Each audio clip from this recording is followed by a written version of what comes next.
እግዚአብሔር ይመስገን። ትንሽ ጊዜ አቋርጠን ቆይተን ነበር በተለያየ ምክንያት። እናንተ እንኳን ስትጸልዩ እንደቆያችሁ አውቄያለሁ። እኛ ትንሽ ዝም ብለን ነበር፣ ግን እግዚአብሔር ይመስገን ዛሬ እንቀጥላለን። ጥናታችንም የኢያሱን መጽሐፍ ነው የምናጠናው እንደምታውቁት እና ኢያሱ ምዕራፍ 18 ላይ ነን ያለነው። ባለፈው ሳምንት ኢያሱን ምዕራፍ 18ን ጀምረን የተወሰኑ ሀሳቦች ተነጋግረን ከዛ በኋላ ነው የተቋረጠው እና ዛሬ ከዛ ነው የምንቀጥለው። ትንሽ ተከፋፍለን እናነበውና እንትኑን አንዳንድ ሀሳቦችን ከባለፈው የተማርናቸውን አንዳንድ ሀሳቦች አንስተን ከዛ በኋላ ወደ ዛሬው ጥናታችን እንሄዳለን። ምዕራፍ 18ን አይ ቲንክ እንዳለ ብናነበው ይቻላል። ትንሽ ነው የገባ ነው። አይ ቲንክ እስከ 10 ድረስ እናነበዋለን። ከ11 በኋላ ምናልባት ኔክስት ዊክ ይመስለኛል የምንደርሰው። እንደ ሁኔታችን እናያለን። የጀመርነው ማጥናት ባለፈው ሳምንት ከ1 ጀምሮ እስከ 3 ያለውን ክፍል አጥንተን ነበረ፣ ባለፉት የዛሬ 2-3 ሳምንት በፊት። ዛሬ ከዛ በኋላ ያለውን ክፍሎች እንመለከታለን እና ባለፈው ሳምንት ባለፉት ጊዜያቶች ስናጠና አንዳንድ ሀሳቦች አንስተን ነበረ። መጀመሪያ በሴሎ ተሰበሰቡ የሚለውን ሀሳብ እና የመገናኛውን ድንኳንም ተከሉ የሚል ሀሳብ አንስተን ነበረ እና ደስ የሚል ነገር ነው። በሴሎ መሰብሰብ ለአምልኮ እግዚአብሔርን መፈለግ ደስ የሚል ነገር ነው እና ይመስላል እግዚአብሔር እዛ ላይ ሳቲስፋይድ ሆኖ የሚቆም ይመስላል፣ ግን አይደለም። እግዚአብሔር ሊያደርሰን የፈለገው ቦታ እስኪያደርሰን ድረስ ሳቲስፋክሽን አይኖረውም ብለን አሉ። ያልወረሱ ግን ነበሩ የሚል ነገር ግን ብሎ ነው በአዲሱ ትርጉም የሚናገረውና ነገር ግን ብሎ ያልወረሱ ሰዎች ነበሩ ብሎ እግዚአብሔር እንዳረካ የሚያሳይ ሀሳብ እንደነበረው ተነጋግረን ነበረ። ከዛ ቀጥሎ ደግሞ ርስት የተካፈሉና ያልተካፈሉ ሰዎች ብለን አይተናቸው ነበረ። ርስታቸውን ይዘው ወደ ፕሮሚሱ ገብተው በፕሮሚሱ የሚደሰቱ አሉ፣ ግን በሌሎች ፕሮሚስ መግባት አብረው የሚያጨበጭቡ ደግሞ አሉ። ፕሮሚሱ አካል ያልለበሰላቸው፣ ፕሮሚሱን ያልነኩ፣ ያልዳሰሱ፣ የራሳቸው ያላረጉ ግን አብረው የሚያመልኩ ሰዎችን ተመልክተን ነበርና አንዳንዴ ህይወታችን እንዲህ ሊሆን ይችላል። በሰዎች ብቻ ሰዎች በደረሱበት የነሱን እያጀብን እያመለክን፣ ግን እኛ ፊል ሳናረገው፣ ሳንነካው፣ ሳንዳስሰው ዘመናችን ሊያልፍ ይችላል ብለን ነበር። ከዛ ጸጥ ብሎ ተገዛላቸው ይላል፣ ግን ያ የማለቅ ምልክት እንዳልሆነ እግዚአብሔር የበኩሉን መጨረሱ ነው እንጂ የበኩሉን አድርጎላቸዋል፣ ጠላትን አስገዝቶላቸዋል። ግን የነገር መጨረሻ ግን አይደለም። ጸጥ ማለቱ አልቋል ማለቱ አይደለም። እግዚአብሔር ከፊታችን የሚወረስ ነገር አለ፣ ለውርስ ማዘጋጀቱ ነው እንጂ ማለቁ አይደለም ብለን ነበር እና ይሄ ጸጥታ ደግሞ ካልወረስ ነው ለጊዜው ነው፣ ጠላት ተመልሶ ቦታውን ይይዛል የሚሉ ሀሳቦችን አንስተን ነበረ እና ደግሞ ከወረስነው ይልቅ ያልወረስነው ይበዛል። 7 ነገዶች ናቸው ቀርተው የነበሩት እና እግዚአብሔር ሞርስና ነገዶቹ 7 ነገዶች አልወረሱም ነው የሚለው የእግዚአብሔር ቃል እና የመሬቱ ጉዳይ አይደለም። እኛ ከውርሳችን ጋር ለመነካካታችን ነው እግዚአብሔርን የሚያሳዝነው። ፕሪቪሌጅድ እንድንሆን ይፈልጋል እግዚአብሔር። ነክተነው ፊል አድርገነው ደስ እንዲለን ይፈልጋል። ኤክስፒሪየንስ እንድናደርገው ይፈልጋል። ስለዚህ ብዙ ያልወረሰ ሰው አለ ብሎ ነው እግዚአብሔር የሚናገረው እና ከያዝነው ይልቅ ያልያዝነው ይበዛል የሚል ሀሳብ ተነጋግረን እነዚህን ሀሳቦች አንስተን ነበረ ያቆምነው። ዛሬ ከዛ ነው የምንቀጥለው እና የመጀመሪያው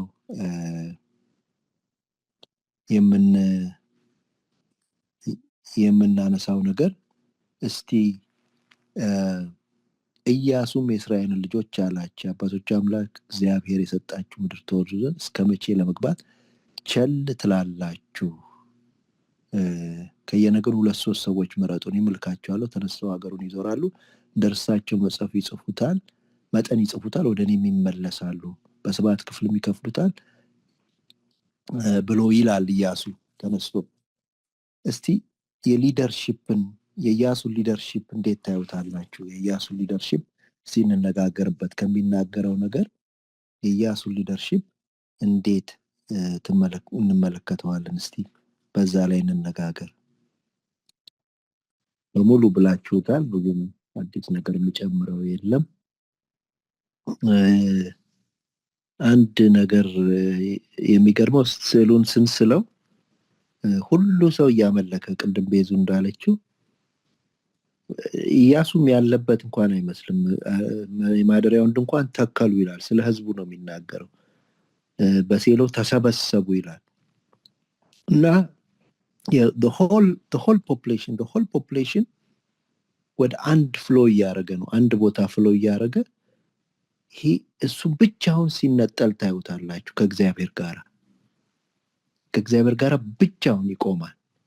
ኖ ይሄ ማምለካቸው ይሁን፣ ግን there is something more ብሎ ለብቻው ሲቆም እናየዋለን። ሊደር እንደዚህ መሆን አለበት፣ ከእግዚአብሔር ጋር ለብቻው የሚቆም እና የተሰጠውን ራዕይ ቤዙም እንዳለችው የተሰጠው ራዕይ ምንድን ነው? ታወርሳለህ ነው የተባለው። እነዚህን ህዝቦች ታወርሳለህ ነው የተባለው እና ያ የተሰጠው ነገር በዘመኑ ሳይፈጸም ላለመሞት የሚተጋ ሰው ነው። እግዚአብሔር ያለው ጋር ለመድረስ የሚፈልግ፣ ህዝቡ ምንም ይበል፣ ህዝቡ ምንም ይናገር፣ ህዝቡ ወዴትም ያዝምም፣ እሱ ግን ከራእዩ ጋር ከቪዥኑ ጋር ቆሞ እግዚአብሔርን የሚከተል ሰው ነው። ይሄ በጣም ሊደርስ ከሚያጡት ነገር አንዱ ይሄ ነው። አሮን ትዝ ይላችኋል? ምን ላድርግ አለ አሮን። ህዝቡን ታውቃቸዋለህ፣ አምላክ ስራልን አሉኝ፣ በቃ አምጡ አልኳቸው፣ ወርቁን ሰራሁላቸው። የህዝብ ግፊት ኃይለኛ ነው። ኖ ማለት መቻል አለበት። የህዝብ ግፊት ኃይለኛ ነው። አሮን ያውም ጣዖት ስራ ሲሉት ነው እሺ ብሎ ይሰራላቸው እና ሳኦል ራሱ በህዝቡ ያሳብባል።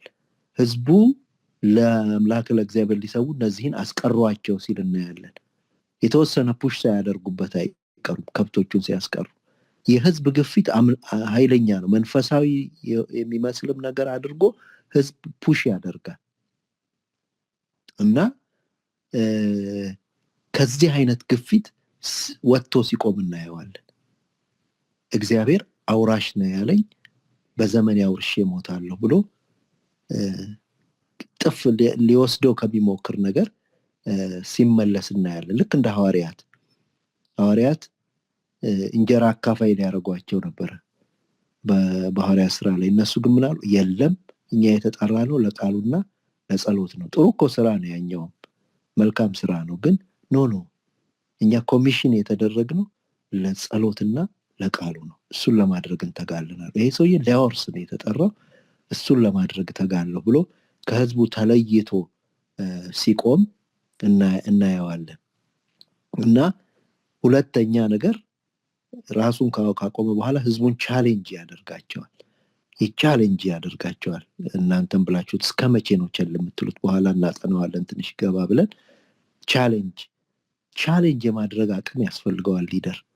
ህዝቡን ቻሌንጅ ማድረግ የሚያደርግ ሰው መሆን አለበት። በእግዚአብሔር ቃል በተረዳው ነገር በተማረው ነገር ቻሌንጅ የሚያደርግ ነገር፣ በያዘው ቪዥን ቻሌንጅ ያደርጋል። ግን ቻሌንጅ ብቻ አይበቃም ለሊደር፣ መንገድ ማሳየት አለበት። እንዴት እንውረስ? እነዚህ ሰዎች ወይ ግራም ተጋብቶ ይሆናል ቸል ያሉት፣ አይደረስበትም ብለው ይሆናል ቸል ያሉት፣ እናጠነዋለን በኋላ። ግን መንገድ ማሳየት አለበት። አሁን 1-2 ብሎ መንገድ ያሳያቸዋል። ሰው ምረጡ፣ እልካቸዋለሁ፣ እኔም አለሁ አብሬያችሁ፣ አም ፓርት ኦፍ ኢት። በዚህ ስራ ውስጥ ለብቻቸው አልተዋቸውም፣ ፓርት ኦፍ ኢት። ይመጣሉ እኔ ጋር፣ ከዛ በኋላ እንዲናረጋለን። መንገድ ያሳያቸዋል። መንገድ ማሳየት መቻል አለበት ሊደር። እና ሌላው ነገር የሚነግራቸው ምንድን ነው? ወርሳችሁ አይደለም የምትኖሩት ይላቸዋል። 7 ነገድ ገና አልወረሰም፣ የእናንተ መሬት አይደለም፣ የእናንተ መሬት ሌላ ነው ይላቸዋል። የአሁን ያላችሁ ህይወት ሳቲስፋይድ አትሁኑ ሲላቸው እናያለን። ከቻሌንጅ ጋር ልናየውም እንችላለን። ከዛ ቅድም ያነሳችሁት ኢምፖርታንት ፓርት ሰዎችን ሪክሩት ሲያደርግ እናየዋለን። ዋጋ የሚከፍሉ ሰዎች ሲፈለጉ ትንሽ እናጠናቸዋለን እነሱንም እና ዴሊጌት ሲያደርጋቸው እነሱን ዴሊጌት ሲያደርጋቸው ስፔሲፊክ በሆነ ቤዛ ብለዋለች። ስፔሲፊክ የሆነ ስራ ሲሰጥ ለነሱ እንመለከታለን። ከዛ በፍጹም የማይረሳ ነገር ያደርጋል ኢያሱ። የእግዚአብሔር ድርሻ እዚህ ውስጥ እግዚአብሔር አለ ይላቸዋል። በጣም ኢምፖርታንት ነገር ነው። ትዝ ይላችሁ እንደሆነ ገና ሲወጡ ምን አሉት? ብቻ እግዚአብሔር ካንተ ጋራ ይሁን ብለውት ነበር። እንታዘዝሃለን፣ እግዚአብሔር ብቻ ካንተ ጋራ ይሁን። እግዚአብሔር እንዳለ ይነግራቸዋል። በእግዚአብሔር ፊት ነው ዕጣ የምጥልላችሁ ይላቸዋል። በጣም ኢምፖርታንት ነው። መንፈሳዊ ስራ ለመስራት ሊደርስ የእግዚአብሔርን ሮል ማሳየት አለባቸው። የእግዚአብሔርን ፓርቲሲፔሽን ማሳየት አለባቸው እና ኢያሱ በእነዚህ ነገሮች ከህዝቡ ተለይቶ በመቆም ከራእዩ ጋር በቻሌንጅ በማድረግ የማይኖሩበት የእነሱ ርስት እንዳልሆነ በማሳየት ቸልተኝነታቸውን በማሳየት ቻሌንጅ በማድረግ መንገዱን በማሳየት እና ዴሊጌት በማድረግ በእነዚህ ነገሮች ጥሩ የሆነ የሊደርሺፕ ነገር ሲያሳይ እንመለከተዋለን። እግዚአብሔርን እናመሰግናለን። ቀጥሎ የምናነሳው እዚሁ ቁጥር ላይ ነው ትንሽ የምንቆየው። ለምን ቸል አሉ? ለምን አልወረሱም ስንል ቸል አላችሁ ነው የሚላቸው። ቸል ማለት ነው እና ለምን ቸል አሉ? እስቲ እሱን ዲስከስ እናድርግ። ለምን ይሆን ቸል ያሉት? እዚህ ላይ በግልጽ እንደታናየውም ግን ምን ሊሆን ይችላል? ቸል የሚያስደርግ ነገር ምን ሊሆን ይችላል? እስቲ እሱን ዲስከስ እናድርገው። ምን ያልሽው? ይሄ ሀሳብ በጣም ኢምፖርታንት ሀሳብ ነው አሁን ያነሳ ነው ሀሳብ። ምክንያቱም የዚህ የውርስ መንገድ ባህሪ ነው። ትዝ ይላችሁ እንደሆነ ዕብራውያንን ስናጠና በተደጋጋሚ ማስጠንቀቂያ ይሰጣል። በተደጋጋሚ ዕብራውያን ምዕራፍ 4 ላይ ብታዩት እንግዲህ እንደነዚያ እንዳለመታዘዝ ምሳሌ ማንም እንዳያውቅ ወደዚያ ዕረፍት ለመግባት እንትጋ ይላል። ትጋት የሚፈልግ መንገድ ነው መንገዱ። ትጋት ይፈልጋል። እንደገና ዕብራውያን ምዕራፍ 6 ቁጥር 11 ላይ ደግሞ እንደዚህ ይላል፣ በእምነትና በትዕግስት የተስፋውን ቃል የሚወርሱትን እንድትመስሉ እንጂ ዳተኞች እንዳትሆኑ ተስፋ እስኪሞላ ድረስ እያንዳንዳችሁ ያንን ትጋት እስከ መጨረሻ እንድታሳዩ እንመኛለን ይላል እና የመንገዱ ባህሪ ነው ይሄ። ያታክታል መንገዱ፣ ያደክማል መንገዱ። አስቧቸው እስቲ፣ ለብዙ ጊዜ የተዋጉ ሰዎች ናቸው እና ያታክታል መንገዱ እና ይሄ እንግሊዘኛው ምንድን ነው የሚለው? ስላክ ኔግሌክት እንደዚህ ነው የሚለው በእንትኑ እና ሌዚነስ በቃ ይበቃል የሚል ሌዚነስ የትጋት ኦፖዚት ነው ይሄ ነገር እና ቅድም እንዳልነው ትጋት ዋጋ የሚያስከፍል ነገር ነው። ማልዶ የሚያስነሳ፣ የማያስተኛ፣ ሌሊት የሚያስኬድ በቃ ትጋት ዋጋ የሚያስከፍል ነገር ነው። ከኮምፈርት ዞን የሚያስወጣ ነገር ነው እና በእኛ ተፈጥሮ ይሄ ተፈጥሯችን ቴንደንሲያችን ወደ ሌዚነስ ያዘነበለ ነው። አረፍ ማለት መተኛት የሚወድ ተፈጥሮ ነው ያለን። ይሄ ኔቸራችን ስለሆነ ቸል ማለት እንትን ይለናል። ምንድነው ስሙ? ይቃጣናል እና አሁን ዕብራውያን ምዕራፍ 6 ቁጥር 11 ላይ እንደሚለው ቅድም መቅዲ ያነሳቸው የህይወት መቀዝቀዝን ነው የሚያሳየው። የህይወት ዳተኞች እንዳትሆኑ ይላል። የህይወት መቀዝቀዝን ነው የሚያሳየው እና ምንድነው የሚለን? መንገዱ ትዕግስትና እምነት ይፈልጋል። እነዚህ ሲጎድሉ ሰው ወደ ህይወቱም ይቀዘቅዛል፣ የቸልተኝነት ህይወት ይኖረዋል። ለመንገዱ ትዕግስት ሲያጣ፣ ለሚጓዘው መንገድ እምነት ሲያጣ እነዚህ ነገሮች ይከሰታሉ ማለት ነው እና ሪዝን ይሰጣል ሰው ሪዝን ይሰጣል ለነዚህ ነገሮቹ። አንዳንዱ መርካት ነው። ኢትስ ኢነፍ ይላል። በቃ ይሄ ያለሁበት ነገር ኢነፍ ነው ብሎ ይላል።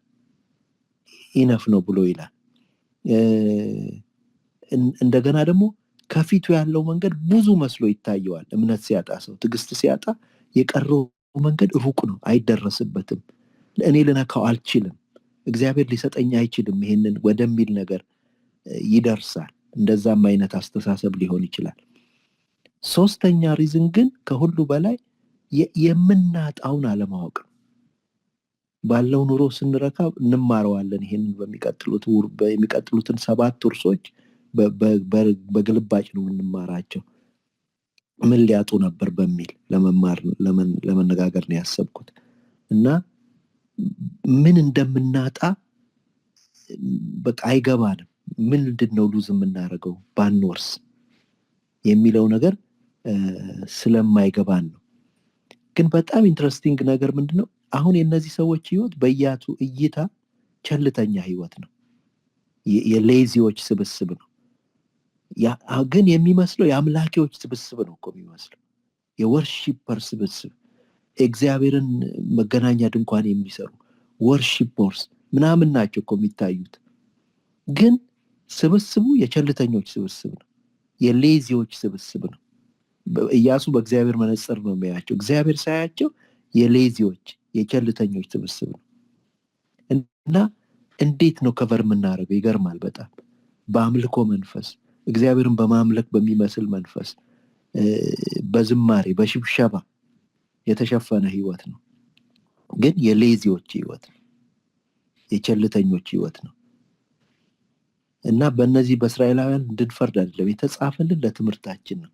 መንገዱ እንደዚህ የሚያደርግ ነው፣ ወደ ቸልተኝነት፣ ወደ ሌዚነስ ይበቃል ወደሚል ነገር፣ ሩቅ ነው መንገዱ ወደሚል ነገር። ግን ዋናው ኮሩ ትዕግስትና እምነት፣ እነዚህ ነገሮች ሲወሰዱብን ነው። በዕብራውያን መሰረት መንገዱ ትዕግስት ይፈልጋል፣ መንገዱ እምነት ይፈልጋል። እግዚአብሔር ይሰጠኛል ያወርሰኛል የሚል እምነት ይፈልጋል፣ ትዕግስት ደግሞ ይፈልጋል። እና ዋናው ሀሳብ ይሄ ነው። ግን እነዚህ ሁሉ ነገሮች ሰውን ወደዛ ሊመሩት ይችላሉ። እና ሰው ደግሞ በመንፈሳዊ ነገር ይሸፍነዋል፣ በአምልኮ ይሸፍነዋል የሚለውንም ሀሳብ እንዳንረሳው ነው።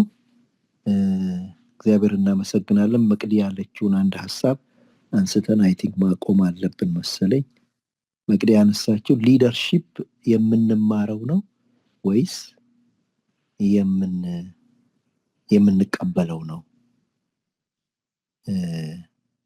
የሚል ሀሳብ አንስታለች። እና እስቲ ይሄንን እንነጋገርበት። መጀመሪያው መቀባት ነው እና ሙሴንም ቢሆን እግዚአብሔር ነው የጠራው። ኢያሱንም ቢሆን ብታዩት የሙሴ ልጅ እጁን ስለጫነበት ይላል። ሙሴ እጁን ስለጫነበት የነዌ ልጅ ኢያሱ ተነቃቃ ወይም ደግሞ ለሊደርሺፕነት ተዘጋጀ ይለናል። ዳዊትን ብታዩ ቅባት ፈሶበት ነው ለሊደርሺፕ የተዘጋጀው። እነዚህ የመጀመሪያው መነሻ ናቸው። የእግዚአብሔር ምርጫ በጣም ወሳኝ ነው። ያለ እግዚአብሔር ምርጫ በትምህርት ብቻ ሊደር አንሆንም። ከዛ በኋላ ግን እግዚአብሔር ከምርጫው ቀጥሎ ትምህርት ቤት ያስገባናል። እግዚአብሔር ራሱ ትምህርት ቤት ያስገባናል። ሙሴ 2 ኮሌጆች ነው የሄደው። 2 ኮምፕሊትሊ ዲፍረንት የሆኑ ኮሌጆች ጋር አስገባው እግዚአብሔር። የመጀመሪያው ኮሌጅ የግብፅ ቤተመንግስት ነበር። የግብፅን ጥበብ ሁሉ ተማረ ይላል። እዛ ላይ የግብፅን ጥበብ ሁሉ ተማረ ይላል እና እዛ ጋር ሲወጣ ግን የቀረው ነገር ነበረ። ግራጁዌት ማድረግ አልቻለም። ቦክሰኛ ሆኖ ወጣ። ስልጣን አይቷል። በስልጣን ሁሉ ነገር እንደሚደረግ ተመልክቷል እና በጉልበት በኃይል የሚያወጣ ሰው ሆነ። ስለዚህ እግዚአብሔር የተወሰደው እዛ የምድያማዊ ሰው ቤት ወሰደው። ሌላ ትሬኒንግ ከበጎች ጋር ሀምብል የሚያደርግ ትሬኒንግ ተሰጠው እና እንደሱ ያለ ትሁት ሰው የለም እስኪባል ድረስ ሀምብል የሆነ ሰው ሆነ እና 2 ኮሌጆች ግራጁዌት ካደረገ በኋላ እግዚአብሔር ወደሱ መጣ። በ80 ዓመቱ ነው። took him for 80 years ግራጁዌት ለማድረግ። በ80 ዓመቱ እግዚአብሔር ወደሱ መጣ። ይሄንን እናያለን። ዳዊት ደግሞ ከመቀባቱም በፊት ተቀብቶም ከመቀባቱም በፊት ትሬኒንግ ላይ ነበር። ከብቶች ጋር ነው። እሱ ደግሞ እረኝነት ነው ትሬኒንግ የተሰጠው እና እዛ ትሬኒንግ ከተሰጠው በኋላ ወደ ቤተመንግስት ደግሞ ተወሰደ። እዛም ትሬኒንግ ወሰደ። ከዛ ደግሞ ወደ ዋሻ ተወሰደ። ወደ ዱር፣ እዛም እግዚአብሔር ትሬኒንግ ሰጠው እና ከዛ በኋላ ግራጁዌት አደረገ ማለት ነው። ኢያሱ ደግሞ በእድለኛ ሰው ነው። ከሊደር ስር ሆኖ ነው የተማረው። ከሙሴ ስር ሆኖ ነው የተማረው እና እግዚአብሔር ቅባት ወሳኝ ነው። ግን እግዚአብሔር በማስተማርም ያምናል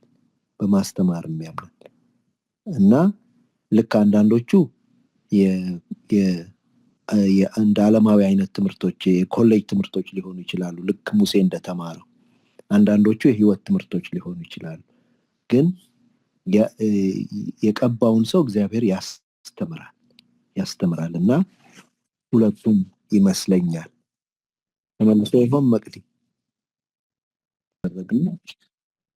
እግዚአብሔር የተመሰገነ ይሁን። ሊደርሺፑን የዓለማዊ ሊደርሺፕ የሚለውን ያው መልሳችሁታል። አንድ ነገር ብቻ ለማለት ነው። አንድ ልዩነት አለ በዓለማዊ ሊደርሺፕ እና በመንፈሳዊ ሊደርሺፕ መካከል። ሁለቱም እንትን ነው ከእግዚአብሔር የሚሰጥ ነው ብዬ ነው የምማምነው። የሚሰጥ ነው ብዬ ወይ ሁለት ልዩነት ልለው እችላለሁ። አንደኛው የመንፈሳዊ ሊደርሺፕ አኖይንትመንት አለው፣ ቅባት የሚባል ነገር አለ። መንፈስ የሚባል ነገር አለው። እግዚአብሔር ይቀባል። አሳይመንት ብቻ አይደለም፣ ደረቅ አይደለም፣ አንጎል ብቻ አይደለም። የሊደርሺፕ ማንነት፣ ፐርሰናሊቲ፣ አንጎል፣ እውቀት ብቻ አይደለም። የመንፈሳዊ ሊደርሺፕ አኖይንትመንት አለው። ስለዚህ ቅባት ነው፣ ሞሮፍ ቅባት ነው እና ስታዩቸው ሁሉ እነዚህ ሰዎች ሄደው ተፈልገው እየተፈለጉ እንደ ሳኦል አይነቶቹ ተደብቀው እንኳን ተፈልገው ይወጣሉ እና እንደ ዓለማዊ ሊደር ታግለው ንግግር አሰምተው ምናምን ብለው አይደለም እንትን የሚሉት። ቅባቱ ነው ቦታ የሚያስይዛቸው። ይሄ አንደኛው ነገር ነው፣ አንደኛው ልዩነት ነው። ሁለተኛው ልዩነት ደግሞ ሁልጊዜም መንፈሳዊ ሊደርሺፕ ለበጎ ነው። እግዚአብሔር ህዝቡን ሊለውጥ፣ ሊያሳድግ፣ ሊያበለጽግ ነው መንፈሳዊ ሊደርሺፕ ላይ የሚሰጠው ከመንፈስ ቅዱስ አኖይንትመንት ጋር ስለሚመጣ። ዓለማዊ ሊደርሺፕ ግን አኖይንትመንት የለውም፣ መንፈስ ቅዱስ ቅባት ምናምን የለውም። አሳይንመንት ነው። የሊደርሺፕ ፐርሰናሊቲ፣ የሊደርሺፕ አቅም፣ የሊደርሺፕ ንግግር ምናምን ይሰጣቸውና አሳይንድ ነው የሚሆኑት። እግዚአብሔር ቦታውን ይሰጣቸዋል። የተለየ የመንፈስ ጉብኝት የላቸው መንፈሳዊ ተልእኮ ከሌላቸው በስተቀር። ግን ሁለተኛው ደግሞ ለክፉም ሊሉ ይችላሉ። ለክፉ ለምሳሌ ናቡከደነፆር ለእስራኤል ለክፋት የተሾመ ሰው ነበር። እስራኤልን አርጩሜ ነህ መግረፊያዬ ነህ ይለዋል እግዚአብሔር እና እስራኤልን ሊያጠፋ ሊገርፍ የተሾመ ሰው ነበረ። እንደዚህ ለክፋት የሚሾምበት ጊዜ አለ ሊደርሺፕ። ቂሮስን ደግሞ ስታየው ለእስራኤል በጎ ሊያደርግ የተሾመ ሰው ነበረ። እጁን ይዤዋለሁ ምናምን ይላል እግዚአብሔር። እና እነዚህ ሁለት መሰረታዊ ልዩነቶች አሉበት እንጂ ሁለቱም ከእግዚአብሔር የሚገኝ ነገር ነው የሚመስለኝ። የቤቲን ጥያቄ ስናነሳ ምድራዊ ነገር አንዳንድ ጊዜ የምናጣው ትጋት አጠን ነው ወይ የሚል ነገር እናያለን። ይሄ ነገር ይሄ አሁን የኢያሱን መጽሐፍ ስናጠና ልብ ብላችሁ እንደሆነ ጠላት ከያዘው እየተነጠቀ የሚሰጥ መሬት ነው። ጠላት ከያዘው እየተነጠቀ የሚሰጥ መሬት ነው እና እኔ ሞር ፎከስ ስናደርግ ሞር ኦፍ መንፈሳዊ ነገር ነው። አንዳንዴ ልክ ነን፣ ስጋዊ ነገራችንንም ከስፒሪቹዋል ነገር ሊይዘው ይችላል። ግን ሞር መንፈሳዊ ነገር፣ ጠላት የያዘው ነገር፣ እግዚአብሔር መንጠቅ የሚፈልገው ነገር ላይ ያተኮረ ጥናት ነው። ዕብራውያን ላይም ሊያጠናነው ነገር ቸልተኛ እንዳትሆኑ ትዕግስትና እምነት ይኑራችሁ የሚለንም ነገር ሞር ኦፍ መንፈሳዊውን ነገር ነው። ለምንድን ነው? ለስጋዊ ነገር እንትን አይደለንም፣ እኛ ማንተጋ ሰዎች አይደለንም። አንዳንድ ጊዜ ስንፍና ሊይዘን ይችላል፣ ላንማር እንችላለን፣ ምናምን ሰበብ ልንሰጥ እንችላለን፣ መንፈሳዊም ሰበብ። እሱ ትክክል አይደለም። ግን በአጠቃላይ ግን ቴንደንሲያችን ለሚታይ ነገር መሮጥ አያቅተንም። እንዳውም ሐዋርያ ጳውሎስ ትንሽ ናቅ እንድናደርገው ነው። በአንደኛ ቆሮንቶስ ምዕራፍ 7 ላይ እንደዚህ ይላል። በጣም የሚገርመኝ ክፍል ነው ይሄ ነገር። ሰው በጣም ቫልዩ የሚሰጠውን ነገር ጀስት ኢግኖሪት አይነት ነገር ሲል እናየዋለን። አንደኛ ቆሮንቶስ ምዕራፍ 7 ቁጥር 20 ላይ እያንዳንዱ በተጠራበት መጠራት እንደዚያ ይኑር ይልና ባሪያ ሆነ ተጠርተህ እንደሆነ አይገድህም። አርነት ልጦታ ቢቻል ግን አርነት ተቀበል። ባሪያ ሆኖ በጌታ የተጠራ የጌታ ነፃ ነውና፣ እንዲሁም ነፃ ሆኖ የተጠራ የክርስቶስ ባሪያ ነውና ብሎ ይላቸዋል። ወረድ ብሎ ደግሞ ምን ይላቸዋል? ዳሩ ግን ወንድሞቼ ሆይ ቁጥር 29 ላይ ይህን እናገራለሁ፣ ዘመኑ አጭር ሆኗልና እንግዲህ ወዲህ ሚስቶች ያላቸው እንደሌላቸው የሚሉ፣ የሚያለቅሱም እንደማያለቅሱ፣ ደስ የሚላቸውም ደስ እንደማይላቸው፣ የሚገዙ ምንም እንደሌላቸው፣ በዚህ ዓለም የሚጠቀሙ በሙሉ እንደማይጠቀሙበት ይሁኑ፣ የዚች ዓለም መልክ አላፊ ነውና ይላል። እና ዋና ዋና የምንላቸው አሁን ይሄ ከባርነት አሁን እስቲ ባሪያ ሆኖ መኖርና ነፃነት ቬሪ በጣም ክሩሻል ነገር ነው። በጣም ትልቅ ነገር ነው። ግን አይግደድህ። ባሪያ ብትሆን ኦኬ፣ ባሪያ ሆነህ ኑር። ዋናውን ነገር የእግዚአብሔር ነገር ላይ አተኩር ይለዋል። ብታገባም አግባ፣ ባታገባም ግድ የለም። ዋና እኮ ነው ሰው አሁን ያለማግባት ሰውን የሚያስለቅስ ጉዳይ ነው። ያገባችሁም እንደሌለው ሰው ሁኑ፣ የሚገዛ ምንም እንደሌለው ይሁን ምናምን ብሎ አነስ እኛ ማሳነስ ነው እንደውም ማሳነስ ነው የሚከብደን እና ዓለማዊ ነገር ላይ ብዙ ቸል አንልም። ግን ቸል ማለት የለብንም። ግን ብዙ ያ አይደለም ቴንደንሲያችን፣ መንፈሳዊ ነገር ላይ ነው የሚለውን ሀሳብ ነው ትንሽ እሱን ኤንፈሳይዝ ለመስጠት ነው።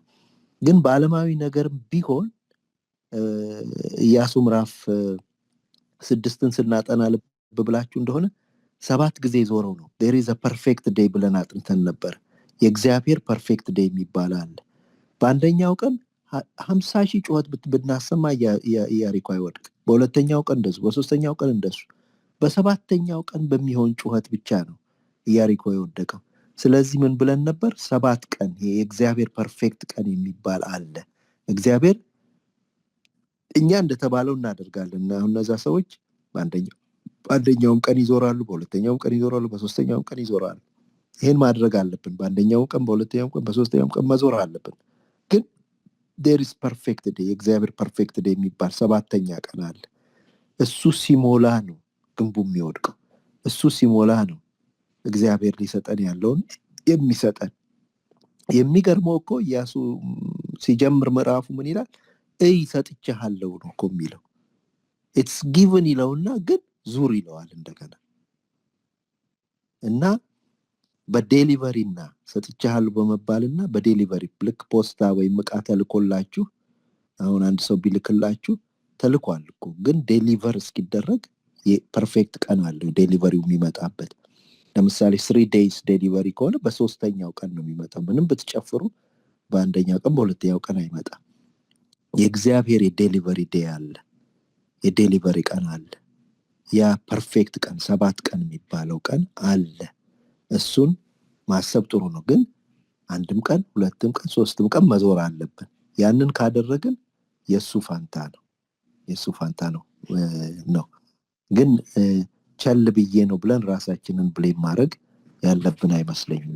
ለስጋዊ ነገሮቻችን ብዙ ጊዜ ቸልተኞችም አንሆንም በአብዛኛው ጊዜ እና ቅድም ከፐርሰናል ኤክስፒሪየንሳቸው መቅዲም ቤዙም እንዳሉት ደግሞ የመማሪያም ጊዜ ወደ እግዚአብሔር የመቅረቢያም ጊዜ ነው ብለው ከፐርሰናል ኤክስፒሪየንሳቸው በኋላም እግዚአብሔር ሪዋርድም እንደሚያደርግ አንስተዋል እና እነዚህንም ሁሉ ሀሳቦች መያዝ ጥሩ ነው። ቤዙና ቤቲ ተመልሶ ይሆን? በጣም የተመለሰ። ተባረኩ ሁላችሁ፣ እግዚአብሔር ይባርክ። አሜን። እግዚአብሔርን እናመሰግናለን። ሰዓታችን በስመ አብ ሄዷል።